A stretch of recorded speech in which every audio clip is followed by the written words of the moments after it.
दोस्तों, जैसे आप सभी को पता है कि हमारे हिंदू धर्मशास्त्र में लोग शिवलिंग पर जल चढ़ाते हैं। शिवलिंग पर लोग कुछ खास अवसर पर जल चढ़ाया करते हैं, जैसे कि सावन के महीने में सोमवार के व्रत के दौरान या महाशिवरात्रि के दौरान कुछ खास अवसरों पर शिवलिंग पर जल अर्पित किया जाता है। दोस्तों, ऐसे में कभी न कभी आपके दिमाग में ये ख्याल जरूर आया होगा कि क्या शिवलिंग पर अर्पित किया हुआ जल हम पी सकते हैं या नहीं।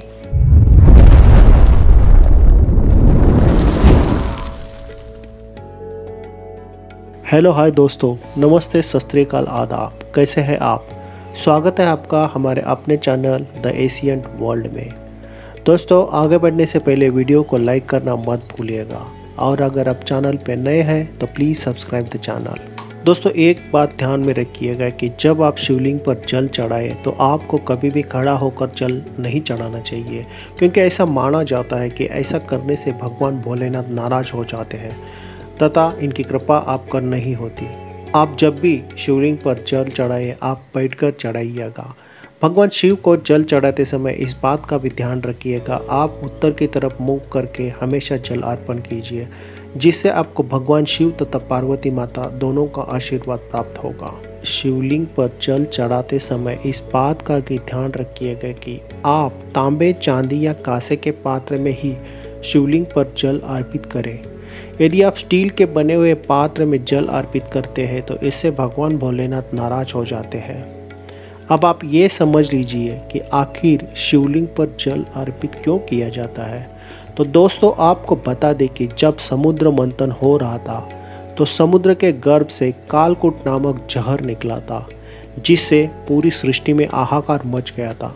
इससे सभी देवता भयभीत हो जाते हैं और भगवान शिव के पास चले जाते हैं और आराधना करते हैं कि हे शिव जी, कालकूट नामक विष का कोई निदान करे, अन्यथा पूरी दुनिया खत्म हो जाएगी।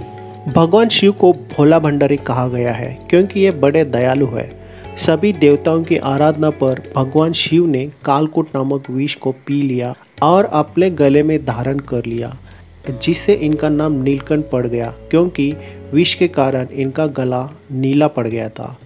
विष ग्रहण करने की वजह से जहर का इनके शरीर पर इतना प्रभाव हुआ कि इनका पूरा शरीर जलने लगा, जिसकी गर्मी ये बर्दाश्त नहीं कर पा रहे थे। उसके बाद सभी देवताओं ने मिलकर एक उपाय निकाला। भोलेनाथ के ऊपर जल और दूध का अभिषेक किया, जिससे उनको काफ़ी राहत मिली।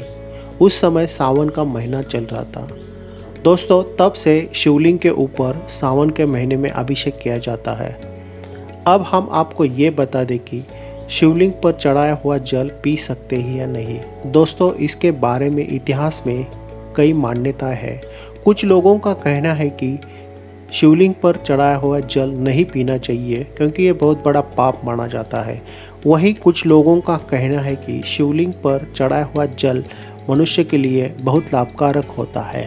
दोस्तों, आइए जानते हैं शिवलिंग पर जल चढ़ाने से क्या क्या फायदे होते हैं। दोस्तों, शिवलिंग पर जल चढ़ाने से मनुष्य के शारीरिक और मानसिक दोनों तरह के पाप रहित हो जाता है।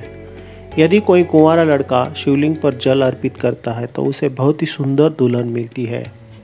यदि आप किसी भी समस्या से परेशान हैं, ऐसे में आप शिवलिंग पर जल अर्पित करते हैं तो आपका कष्ट भोलेनाथ को कहते हैं, तो भोलेनाथ बहुत ही दयालु है, वो आपका कष्ट दूर करेंगे। यदि कोई महिला संतान प्राप्ति के लिए शिवलिंग पर जल का अभिषेक करती है तो उसे संतान प्राप्ति हो जाती है। शिवलिंग पर जल चढ़ाने से शीतलता प्रदान होती है। शिवलिंग पर चांदी के पात्र से जल चढ़ाने पर भगवान भोलेनाथ प्रसन्न हो जाते हैं। यदि कोई व्यक्ति सावन के हर सोमवार को शिवलिंग पर जल अर्पित करता है तो उसके मन से मलिनता दूर हो जाती है तथा उसके मन में अच्छे विचार आने लगते हैं। शिवलिंग पर जल चढ़ाने से भगवान भोलेनाथ के प्रति मन में भक्ति भावना उत्पन्न होती है। तो दोस्तों, आशा करते हैं कि ये जानकारी आपको अच्छी लगी होगी। हम जल्द ही हाजिर होते हैं एक नई कहानी के साथ। तब तक देखते रहिएगा द एशियंट वर्ल्ड। अगर आपको ये वीडियो अच्छी लगी हो तो लाइक ज़रूर कर देना और आप चैनल पे नए हो तो चैनल को प्लीज़ सब्सक्राइब कर देना। Thank you very much.